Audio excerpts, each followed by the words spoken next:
સુરેન્દ્રનગરના પાટડીમાં દારૂ અંગેની બાતમી આપવાની બાબતમાં યુવકને માર મારવાના આરોપમાં 4 આરોપીઓની ધરપકડ કરવામાં આવી છે, જ્યારે એક ફરારની હજુ પણ શોધખોળ ચાલી રહી છે। દારૂ અંગે પોલીસને માહિતી આપતો હોવાનો વહેમ રાખી 5 શખ્સોએ અડધી રાત્રે એક યુવક પર જીવલેણ હુમલો કર્યો।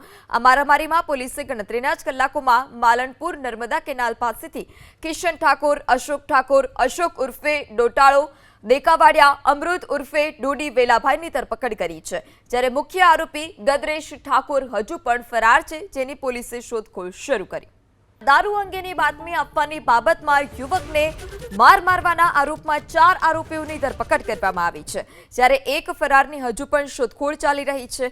દારૂ અંગે પોલીસને માહિતી આપતો હોવાનો વહેમ રાખી 5 શખ્સોએ અડધી રાત્રે એક યુવક પર જીવલેણ હુમલો કર્યો। આ મારામારીમાં પોલીસે ગણતરીના જ કલાકોમાં માલનપુર નર્મદા કેનાલ પાસેથી કિશન ઠાકોર, અશોક ઉર્ફે ડોટાળો, દેકાવાડિયા અમૃત ઉર્ફે ડોડી વેલાભાઈની ધરપકડ કરી છે, જ્યારે મુખ્ય આરોપી ગદરેશ ઠાકોર હજુ પણ ફરાર છે, જેની પોલીસે શોધખોળ શરૂ કરી।